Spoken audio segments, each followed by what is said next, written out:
Welcome to today's podcast interview. I brought on Steve Lagomarsino. Steve, welcome. Uh, Pleasure to be here. How you doing, Heather? Good. Please give listeners a little background. Where do you live and what do you do? Sure. I live in Boca Raton, Florida. I'm currently a business owner and president of a business, TRC Electronics, which is an electronic wholesale distributor that sells components to thousands of U.S. manufacturers. And in addition to that, I'm a business advisor. I'm a leadership coach, and I also lead a elite leadership program called the Business Mastery Leadership program, where I coach and develop hundreds of leaders that are in that program. Here's where I want to start because something we talked about in the pre-call is the idea of a belief lid. And something I Yes. preach all the time is that your mindset will make you or break you. Yes. I've especially experienced that going from employee to entrepreneur because that was a huge identity shift.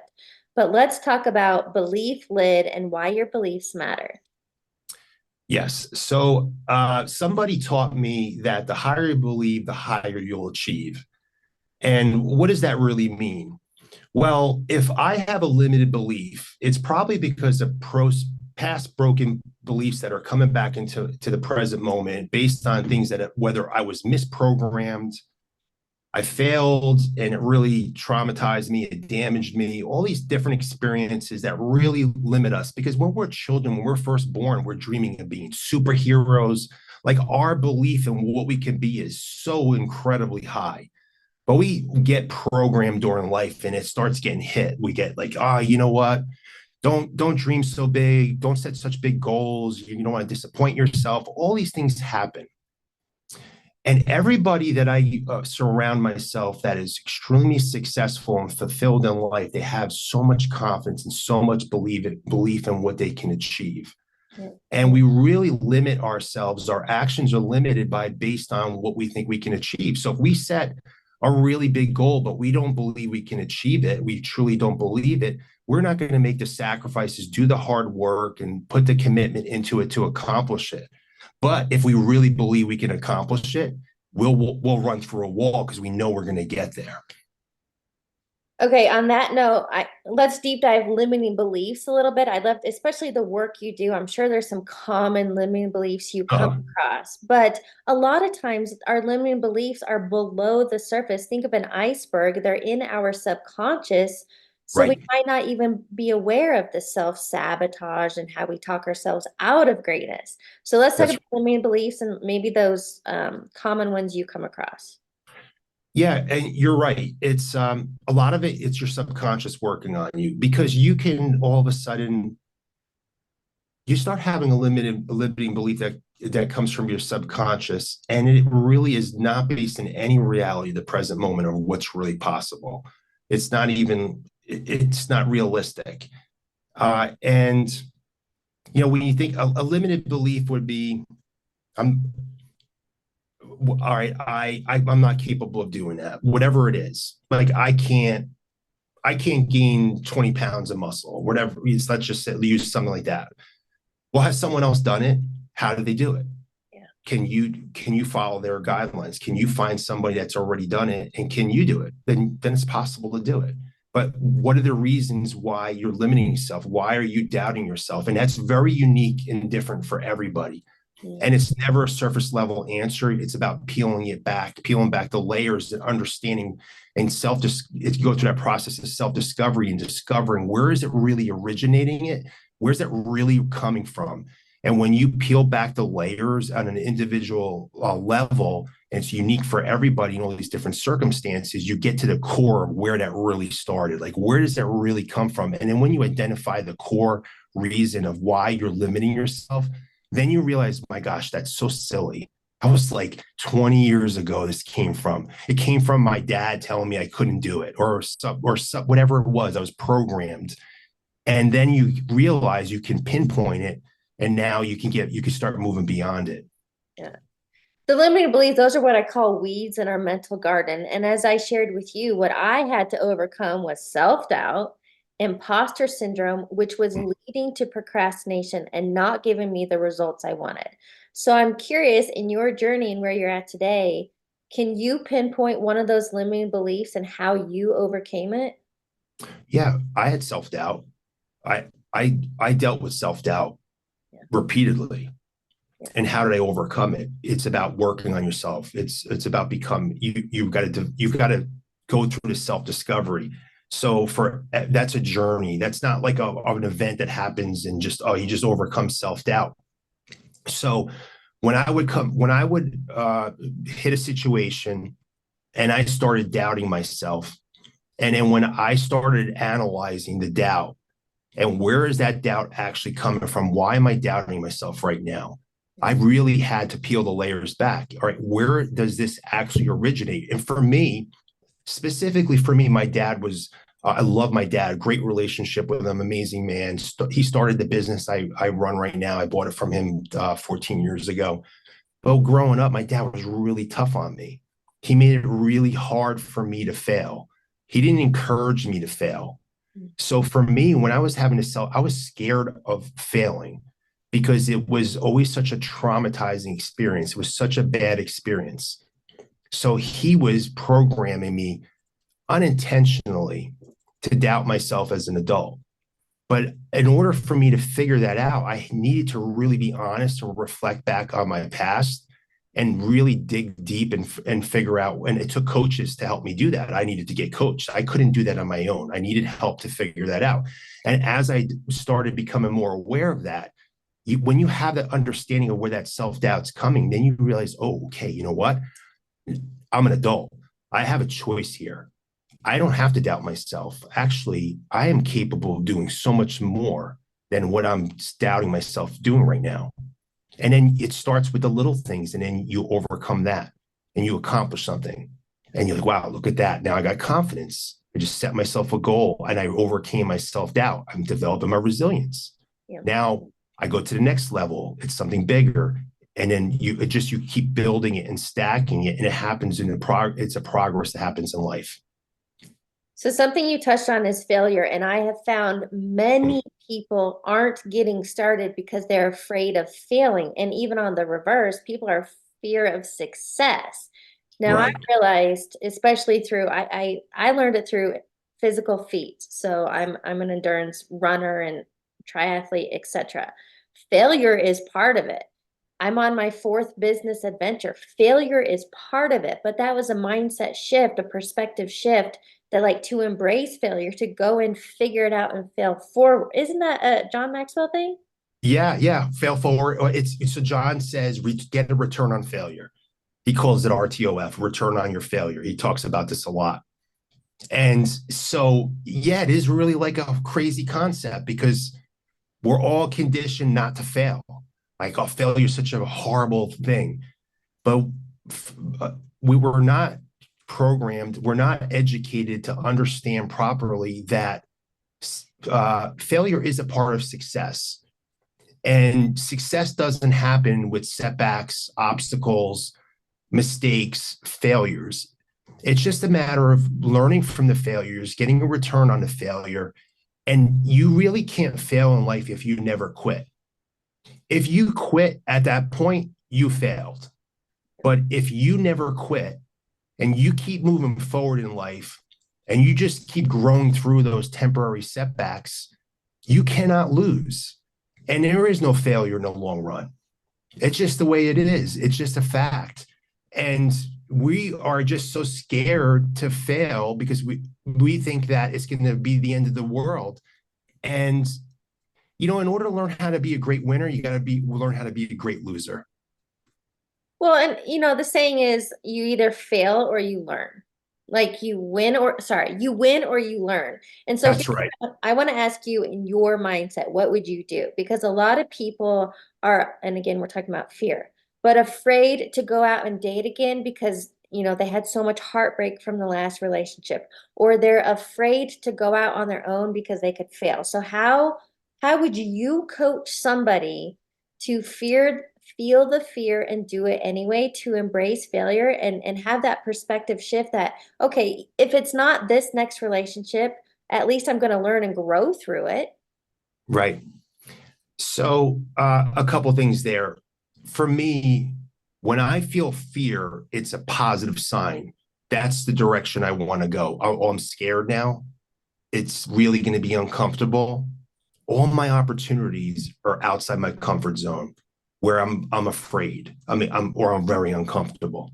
So I'm aware from experience, from being mentored by some amazing people, from that every opportunity for me to add more in my life, to become more fulfilled, to be happier, is outside of my comfort zone, and that's a lot of times that's scary. And that's so I know that that's a good sign. And also, if we never allow ourselves to be vulnerable in life and take calculated risks, I'm not talking about gambling, but take a risk. And a risk doesn't have to be a financial risk. It could be a risk that I'm going to get totally rejected or this is not going to work. If I don't ever take a risk, I'm never going to get rewarded in life. Yeah. So if I never take the risk of asking somebody out for a date and going out there, I'll never find an amazing relationship with the person that is really meant to be matched to me if I don't put myself out there. Yeah.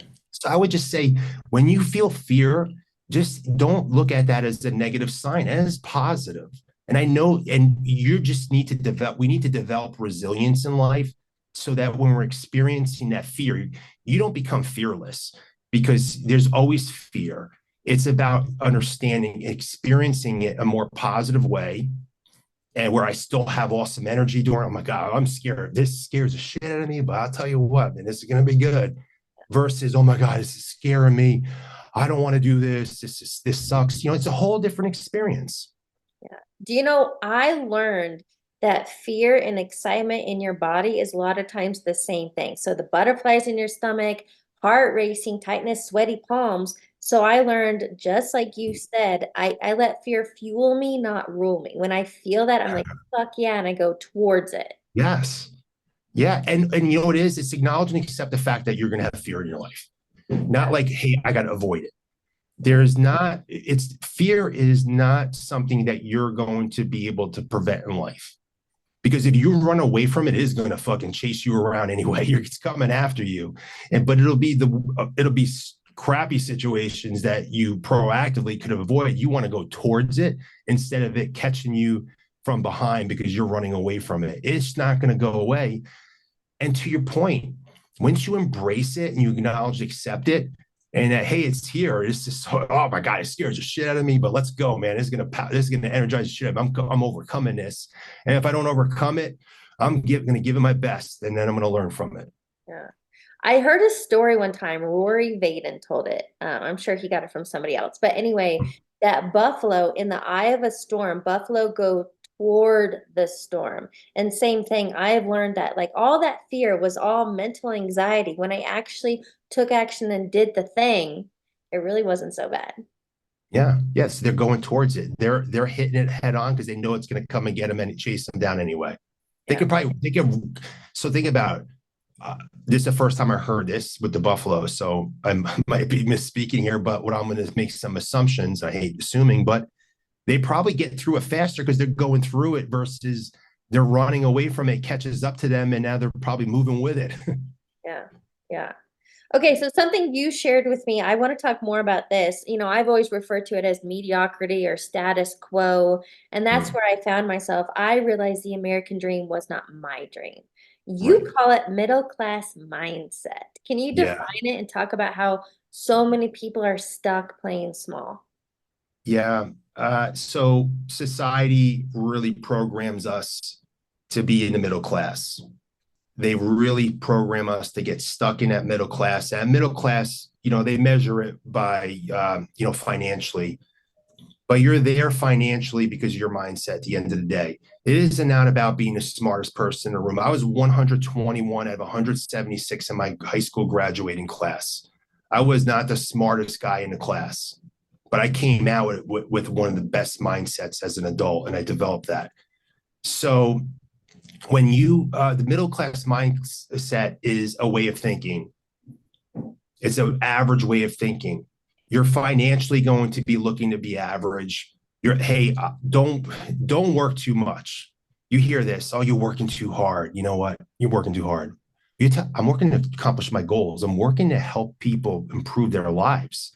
Why are you telling me I'm working too hard at that? Do I look like I work too hard? Heather, do I look like I work too hard?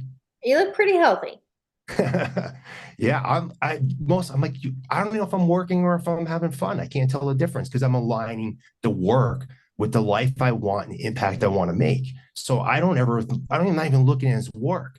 So why don't we teach people instead of, oh, you shouldn't work the 40-hour week is the most you should work. And actually now let's pass a law where you only work 32 hours a week because you know what? You're going to hate your job so much that you want to be there for as little time as possible. And you know what? You probably don't like the people that you work with. So you only want to be with them 32 hours a week. And you know what? As a matter of fact, you need to put money in a 401k plan because you're going to be so miserable at the job that you have that you're not going to be able to wait until you retire. As soon as you retire, you need to quit that job. And then you can start living off a fixed income, off that shitty 401k plan that you put in there. And hopefully, the government that forced you to put money into Social Security your whole life is going to have some money there for you. And you better vote correctly for the people that are in power so that you get that Social Security back. And you know what else? You want to be in the middle class, you got to go to college and get a 4-year college degree. And then you're going to be the average college student with a $40,000 college tuition. And then you got to vote for me because I might forgive that loan that you have in the future, but I'm not sure if I'm going to be able to get away with it. But you keep voting for me, and then I'll forgive that loan. And you know what? You're going to hate work so much that you're going to look at as Wednesday as hump Wednesday because you can't wait to get over the week and get over the hump. That's the middle class. But I will tell you that there's a different way. You go into life where, hey, I am going to have the most fulfilling life. We all have a genius. We all have amazing talents. I'm going to leverage the shit out of that. I'm going to impact this world. I'm going to align the work that I do every single day with the life I want, the impact I want to make. I'm going to work around people that I absolutely love and love being around. When I walk in that office, I love seeing them. I actually love them because they're so amazing, because we're so aligned. I want to spend time with them outside the office. And in my free time, how do I invest in more in them? I want to learn more about them. How do I help develop them, coach them? That is what life's about. Yeah. Well, I think one of them, I always refer to it as a boring ass box. And look, I'm not going to throw any shade. Some people are fine in a 9 to 5, and if that's the life then you're choosing that, and that no worries, that's fine. But I think for That is most fine. people, why you're feeling unfulfilled and don't feel like you have purpose is because it is a trap and it is a boring ass limited box. There's a difference between choosing and being understanding what 9 to 5 is versus being programmed that you should have that. Because there's people like it's about aligning the work with the life you want. Now, if you're informed and you're intellect, you take a second to be curious about it. What kind of life do I want? If the life I want isn't it, and aligns with a 9 to 5 job, then that's what's right for me. And you're right. There's never a right or wrong, but it's being able. The point is, and what you're doing is thinking for yourself. Yeah. Someone's not programming you and telling you how you should think. You're making a choice based on actually thinking for myself. Yeah. There's a big difference. Well, and again, I think on that mindset, this middle class programmed mindset is we believe external forces will save us and take care of us. And that's just not the truth. No, all your circumstances in life, your reality is a function, is all because of you. Yeah. It is not because of anyone else. You are fully responsible for your life. It didn't happen to you. It happens because of you. Yeah. The saying I use, well, the victim mentality, life is happening to me, complaining, judging. But the truth is life is happening through you. And when you understand that and you take your power back. So now let's talk about that. And I'd love to know some of your daily rituals. But the truth is, it is like humanity's walking around with amnesia. You just forgot who you are. So, like, let's wake them back up. What is possible when you become a conscious creator and mindful and intentional with your daily thoughts, habits, having a vision? Yeah. So it's so empowering when you accept responsibility for your life. and all the circumstances, and you abandon a victim mindset, which is what we're programmed to be, a victim mindset. You know, you're stuck in the middle class. They're not paying their fair share. They need to give you more because you're victimized. That's all bullshit. Um, when you take control of your life, it is amazing when you don't feel helpless anymore. When you realize that you are not helpless, you are in control of all the outcomes in your life. My long Here's a story. My wife got into a car accident. She was making a left. She had the green arrow, and a car coming the other way ran a red light and hit her and totaled her car. Mm. So we talked about it. She was fine. No, thank God. But she totaled the car. But when we told the story to our daughters, she is not a victim in an accident. She took responsibility for, like, what could have I done differently to prevent that from happening? She was not helpless. Mm. So when we talk to our daughters about it and we're educating them and developing their mindset, hey, it didn't happen to us, it happened because of us. We got into an accident. And what we learned from it was, wow, even though we have a green, we got to be more careful if there's nobody at that stop there to make sure there's no oncoming vehicles. Mom missed that, and now she knows in the future she won't let that happen to her again. Not a victim. Mm. What are some of your daily rituals that are keeping you forward focused in this mentality game? Yeah, yep. A couple things. First of all, physically taking care of myself. So a ritual is working out. Everybody should have some type of physical routine that they can that's good for them and align with their physical health goals and their physical body. So it's physical fitness 5 days a week. I train, eating right, eating well. So it's not a diet; it's a lifestyle. Making sure that I have a healthy lifestyle, mental health. What do I need to do to be mentally strong and take care of my mental health? Because you need to be physically and mentally fit in order to really have an amazing day and make incredible impact and be happy. And then I use a calendar. My routine, my day has no white space on it. I'm very intentional. I'm investing the time in my days. I'm not wasting the time in my days. So when I come in the morning, my calendar from the time I wake up to the time I go to bed, it is packed. And some of that's packed with something that I want to do that's a hobby. It could be spending time with my kids and just relaxing. It could be just a break in some days, but I'm planning it. I'm very intentional about it, making sure that I'm fulfilling my days and I'm disciplined with them. What I'm really hearing from this is, well, one, it is clarity. You have to have vision. It's being resilient, overcoming adversity.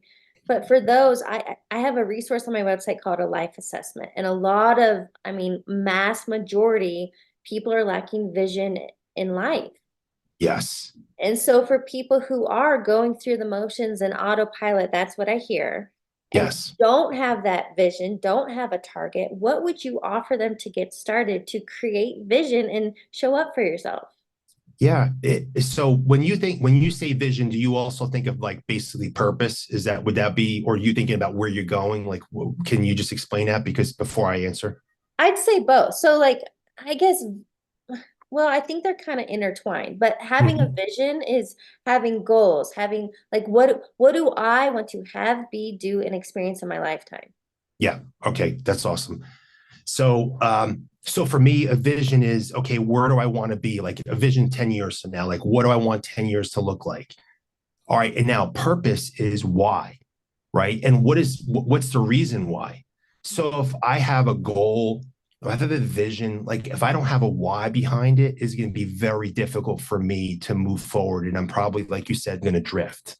I'm just going to kind of, wherever like life's winds take me is where I'm going to probably end up. But when I have purpose and overall in life have purpose of life, I know, why am I here? Like that's, as an adult, it's very challenging to figure that out for everyone to really get in touch with that.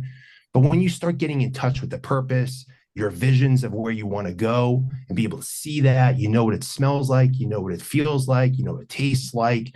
You can experience it in advance because you're like dreaming about it, you're talking about it, you're thinking about it. Then you start doing the things that you need to do to get there. And now you know you're aligning all the work what you're doing and all the sacrifices you make with your purpose and your vision of where you want to be. It just really changes your life and brings so much fun and meaning to everything you do day to day, and also allows you to handle the we all going to have bad things happen to us in life. Bad things happen. We have bad experiences, but it allows us to experience them in a more positive way, in a more meaningful way. Yeah. Okay, so I feel like a lot of times the word purpose, I literally remember in my 20s Googling, what's my purpose? How do I find my purpose? And I think it can feel heavy and daunting, but I realized, and I had to go through life and follow the status quo only to break free. What I loved doing as a little girl, I remember for my seventh birthday, my dad built a playhouse, and I was always the teacher. I tortured my brother and my cousins. I loved teaching. And still to this day, at my age, every August I go to Target and I just like go in the school supply aisle. I freaking love it. But it turns out in the role I'm now doing as a coach and a podcaster, like I am constantly teaching, and that's what brings me joy. That's what fulfills me in quote purpose. So Yes. I think, and it's even a Disney movie. I can't think of the name right now, but the mantra, the motto I got out of that Disney movie, um, your joy, your only purpose is to experience joy and expansion, whatever that is for you. Mm-hmm. Is that in alignment with what you're doing now, your quote purpose? Is that also something that is joyful for you? Yeah, right. It's joyful and it fulfills. It's very fulfilling. So when it's fulfilling, when Yeah, it's fulfilling in multiple aspects of like emotion and things that rewards you with, yeah, but ultimately, like it just really feels so good yeah, at the end of the day. That's like where like, wow, that's purposeful. That really meant so much. Like I feel it. yeah, So for me, when I was growing up, every year as a kid, I would blow out my candles and make one wish, and it was always to be really successful. But I didn't understand success as a kid. I knew it meant money, and then as I grew and developed, I realized true success is measured by how many people you help become successful in life, not your success individually. And then for me, what it evolved for me, my purpose was to help other leaders become more successful, develop their leadership, because you can amplify other people's success by helping leaders who lead other people who lead other people. yeah, yeah. Here's what I want to ask because you're human too, and I imagine you have off days. I imagine there are That's days you might not feel like it. I imagine you have obstacles 100, and challenges. So what are 100%. you doing to overcome them? Because you're human, you have off days. I have off days. Yes. So you acknowledge and accept it first. Like, hey, I'm not 100% right now. Yeah, All right. And that's okay. I don't have to be 100% every day. No one's 100% every day. That's literally impossible. But though I know that those are the days that make the difference, because when things are going good and you feel good, you got a wind's at your back, and it's just no obstacles. We're winning. Everything's so good. Anybody can show up great that day. But on those days where there's the obstacles, you don't feel like 100% yourself. I say to myself, these are the days that make a difference. And for me, I know what my purpose is. It's not for me. What am I doing for, how am I showing up for everybody else right now? I have to have this conversation with myself. Maybe it takes a half hour, like privately, but what am I doing? You're not doing this for you. You're doing it for other people. And how do you work your way through this and grow your way through this little obstacle or this particular day or this moment and show up for them? And more importantly, I have a vision of where I want to be, where I'm going to be in 10 years from now. What are you going to what in 10 years from now? How do you want to look back at that particular moment and brag about how you responded to yourself privately? Like you're going to be proud of how you responded during that particular moment, that obstacle when the shit hit the fan. What are you going to say about yourself in 10 years when you're sitting at this greater spot in life? And so that helps me a lot. I work through it now. It took years for me to be able to, get to the point where I can do this of getting coached and mentored by amazing people. So it's something that you work on because it's a lot easier said than done. But practice and doing it over and over and again, you get a little bit better. You always just want to get 1% better, 1% better, 1% better. Something I just wrote down, I'm curious, what are you doing? Because obviously you're very driven, you're ambitious, you're a leader, you're coaching and developing other leaders. How are you measuring your goals and intentions?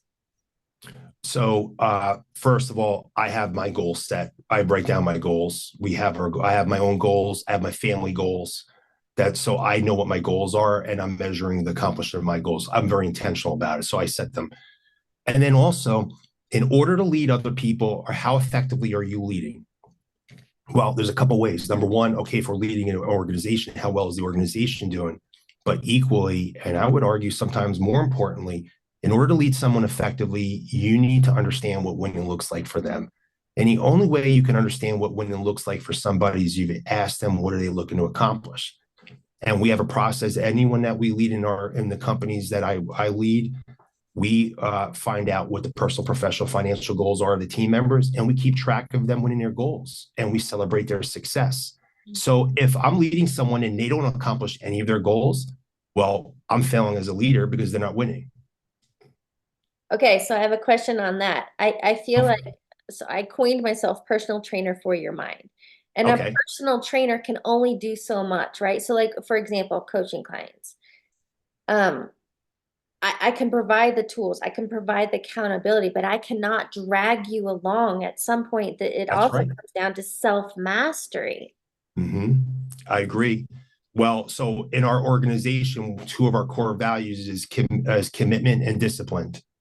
Mm. So if you have goals and number one, we only hire motivated people. So you can't motivate someone, you only can inspire them. So they're going to be motivated and they're going to be aligned with commitment and discipline. Now, if they truly are motivated and they truly are committed and they're truly disciplined and they are very clear about their goals, they're going and as I work alongside you, give you the tools and resources and lead you and inspire you, you're going to accomplish your goals at the end of the day. Now, when that doesn't work, then we look at it. Is it the leader that's not inspiring them, not setting them up for success? Mm. Are they failing them as a leader, or is that just a lack of commitment or a lack of discipline? Then we figure out if a team member is out of alignment with our core values. Okay, that's important. Um, and that's a question I ask individuals because a coaching, it's a two-way street. And I literally That's right. ask, are you committed or are you interested? Yeah, that's right. Yeah, if you're interested in accomplishing this goal, well, so here's what's important, and you just made a great point, but this is how I figure this out because it's the purpose behind the goal. You can't just take a goal at face value. If someone has a goal, so if you're training somebody and their goal is to lose 10 pounds, oh, I love that. That's so awesome. I'm really curious to learn why that is important to you. Can you help? Can you talk a little bit about that? Yeah. I want to dig and get to the purpose of why they want to lose 10 pounds. Because if there's not real purpose and meaning behind it, then well, to your point, they're just interested in losing 10 pounds. But if they're like, oh my God, because this is affecting my life and I can't keep up with my kids when I'm running, and I can imagine when I lose 10 pounds, I'm gonna be able to run with my daughter. And then, they got all these things. Oh, there we go. We got purpose behind this goal. Now, when I'm inspiring them, I'm not inspiring them about losing 10 pounds. I'm inspiring about running with their kids and all the things that accomplishment of that goal is going to provide them. Okay, so what I just wrote down, I'm curious if this is something that you tie to that. So I agree. I actually, through one of my frameworks, go 10 layers deep. Why Mm, do you want the thing? And we go 10 layers deep to have that perfect. purpose behind it. But what I just wrote down is the identity shift. Mm-hmm. And again, going from somebody who's lacking discipline and unmotivated or overweight or scarcity mindset, it's an identity shift. Is that something you talk about? Uh, we don't talk about that way, but what you just said, scarcity versus abundance. So that's a middle class. It's a scarcity mindset is middle class. Abundance is the opposite of it. There's Yeah, an abundance of opportunities, abundance of health out there. You can be as healthy as you want to be, yeah. right? And so yeah, there is a whole mindset to it. Like everything's a mindset, but you've got to get to the purpose of the goal, and then you're identifying what that purpose and what that result is at the end of the day. But if they're if they have a scarcity mindset, they're going to have small goals, like, because, oh, money is scarce, there's not a lot of money out there, there's just so much money, they're printing it every freaking day. It's like you should have as big of a money goal as you want. Yeah. Okay, so I've written some keywords down, but I want to hear it from you. If we had to distill this down, if you were going to mold somebody new coming into this, because we talked about a lot and there's a lot of golden nuggets. If you could distill it down to a formula or a framework, or, like, I love acronyms, but can you like really break it down into a practical, tangible, how would somebody get started today to have the mindset, the purpose, commitment, the discipline? How would they get started? Okay, so how they would start here is, number one, you got to approach it with a very curious mindset. So you ever read Mindset by Carol Dweck? You get the growth mindset versus the fixed mindset. So you got to be intellectually curious Yeah. and understand what a growth mindset. Like, you're not fixed. You could become smarter. You can grow in any aspect in your life that you want. You got to enter that way and be really curious just to learn how. And you got to understand, like, where am I today? I'm at point A. What's point B look like? What's the move I want to make? Because then I'm intentional about, like, what kind of growth I'm getting. And you got to be ready to forget a lot about what your parents taught you and what society teaches you, because you got to be ready to swim against the current of society. Yeah. And now you start identifying what you need to learn, and you start getting on that journey. All right. So I broke that down to three things. Again, this is how my mind works. It's like, give me the formula, Oh, I'll put it into play. Give me the steps, I will do it. So I wrote down, it's that the first step is curiosity. yes, Then it's about being intentional. So I think that is kind of mixing having that vision, that purpose. And then I 100% agree, but the word I wrote down is we have to unlearn that programming that's right. that's keeping That's us stuck. 100%, because it's going to always creep back in your mind. It's always going to resurface, and you're going to need, even when you do it, because in the moments of doubt, like, oh my God, see, I'm having an obstacle. I knew it. I should have just do what they always told me to do. And all of a sudden, you're going to be tempted to go back there. And you got to be ready to be like, nope, I know that that's not working. And Yeah. you can find so many people that are super successful and happy making impact that are doing it the other way.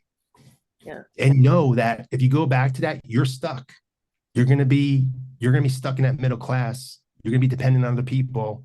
You're always going to be a victim. They're always going to tell you you're a victim, and it's someone else's fault. Yeah.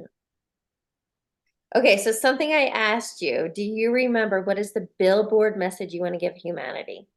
Did I remember that? I wrote it down. Right, read it for me. So your billboard message was dream big, anything is possible. That's right. Anything is possible. You Yeah. just got to dream it, and then you got to believe it to achieve it. Yeah. Okay, And so in go ahead. order to just add something, Yeah. and all about this mindset, watch what you allow your mind to be programmed. Even if you like, oh, I know that's not, I'm not listening to that, because it'll hit your subconscious mind. Surround yourself with big thinkers, Yeah. podcasts, whatever you're listening to. Go reach out to people that are successful that you want to learn from, and be around. Get around people that are really happy and are actually, but verify that they truly are successful. Don't take their word for it, because everyone's successful. No one's going to tell you that they're a failure. And there's a lot of people out there faking success. How are you successful? How can you quantify it? Yeah. On that note, the consumption, as an example, I'd love to hear what you've done, but I stopped watching the news. I think it was at least 8 years ago, at least, because as long as I've been in my current place. I stopped watching the news. I unfollowed a bunch of accounts and individuals on social media because I realized everything I consume is programming me. So I am intentional about the music I listen to, the lyrics, the words. So I am curious, how are you intentional about what you consume?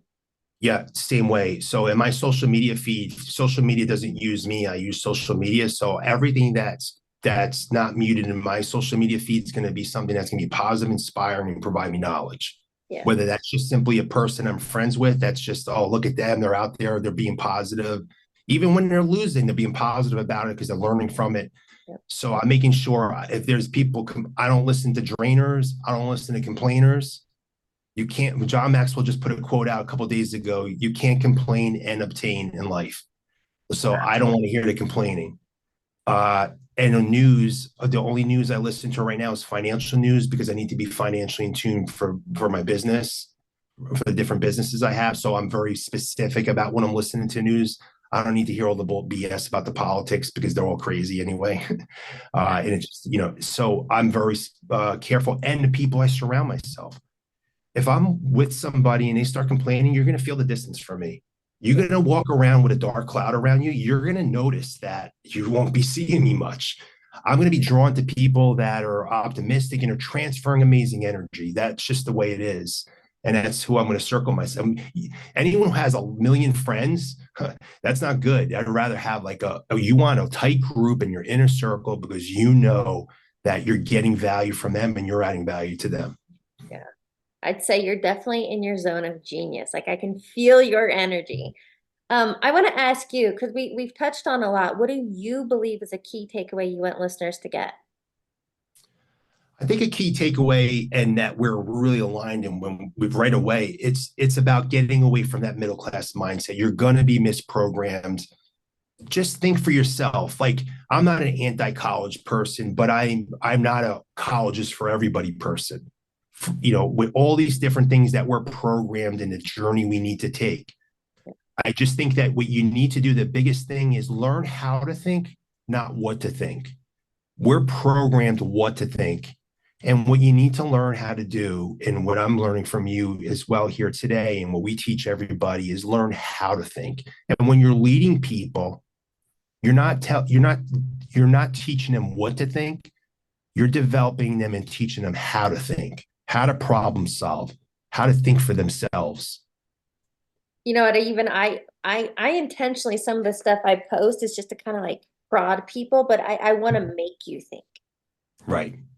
I want you to stop and that and what? I Well, want that yeah, and how you do that, if you're leading people and they come to you with a problem, well, bring three solutions to me. No one brings to me a problem with any solutions. That's how I can make you think.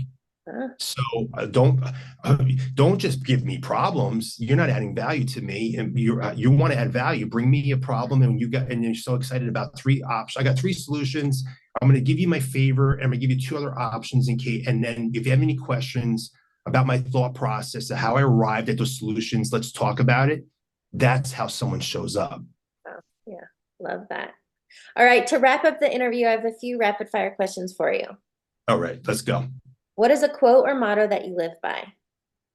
Okay, yeah. Quote motto I live by. My quote that I love the most is that you don't need to love the things you're doing. You need to love the reason why you're doing it. That's because of purpose. Yeah. What is a book you're currently reading or highly recommend, or maybe even one that really stands out that has helped you in your journey? I would say a book that has changed everything for me in my life. It was a big pivot point. I've read this book 2018. It was Be Obsessed or Be Average by Grant Cardone.